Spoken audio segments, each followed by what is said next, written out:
Hi again. Welcome to the lecture on line charts in Python. We've already imported the base libraries, Pandas for data manipulation, Matplotlib, and Seaborn for visualization. The data is located in the line chart data CSV file. Let's begin by creating a data frame for the S&P and FTSE from the year 2000 to 2010. We then use the Pandas read CSV method to read our data. Good job!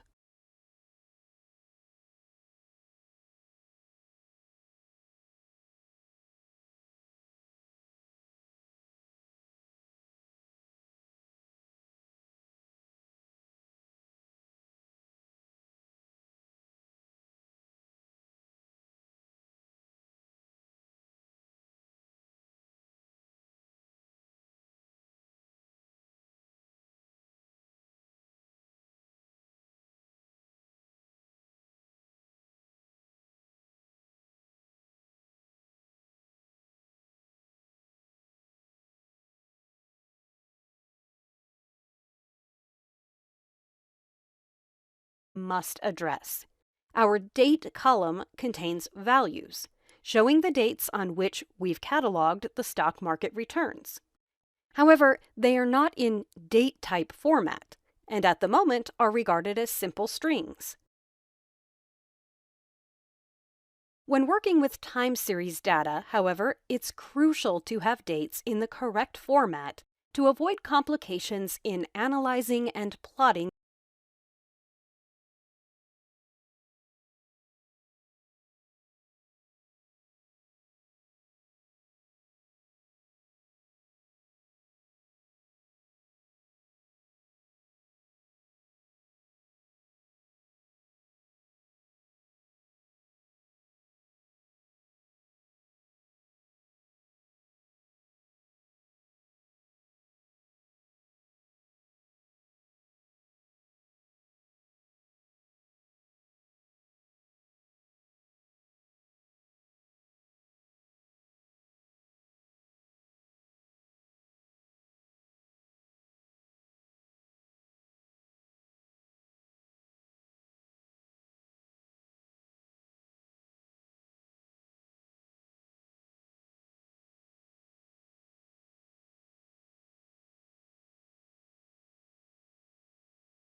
The returns on the same chart, we require an additional line of code.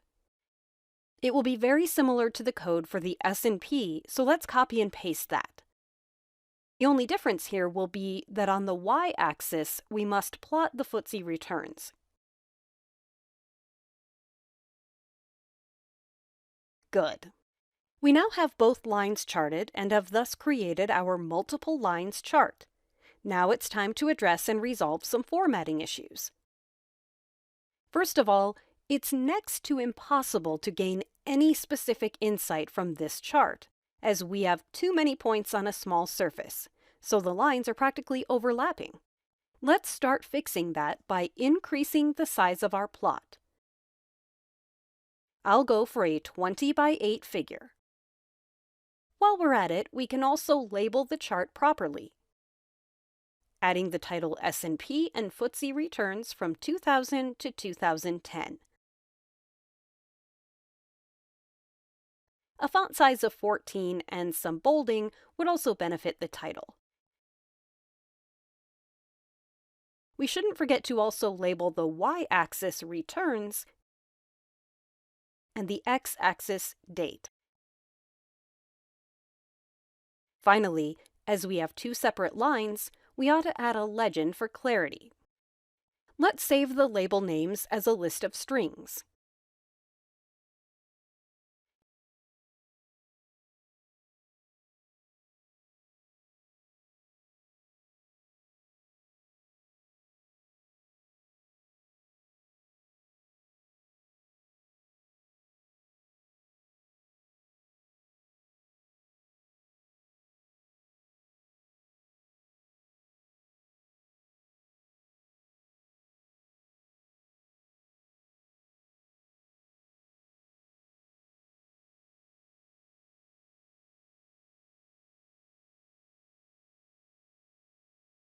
We simply have too many points. 10 years is a long period. That's why we need to increase the granularity of the chart. In our case, this means choose a smaller time frame. More specifically, we'll chart the last 2 quarters of the year 2008. Sound good? Okay, this means we must slice our data. Let's create a new data frame for the second half of the year 2008. Then, to choose the specific time frame, we'll select values in our New Date column which are larger or equal to the 1st of July 2008. This is the beginning of the H2. At the same time, we'd like to keep the date values which are smaller or equal to the 31st of December 2008. We combine both statements with the AND operator. Let's examine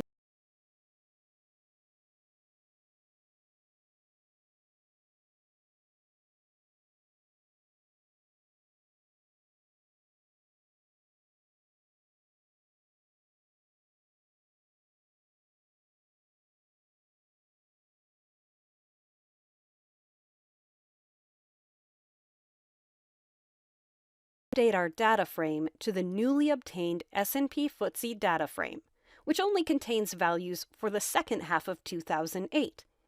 Out with the old, in with the new, as they say. Good. Second, our time frame has changed, so let's reflect that in the title as well. We now have the second half of the year 2008. While we're at it, we could pick professional-looking colors for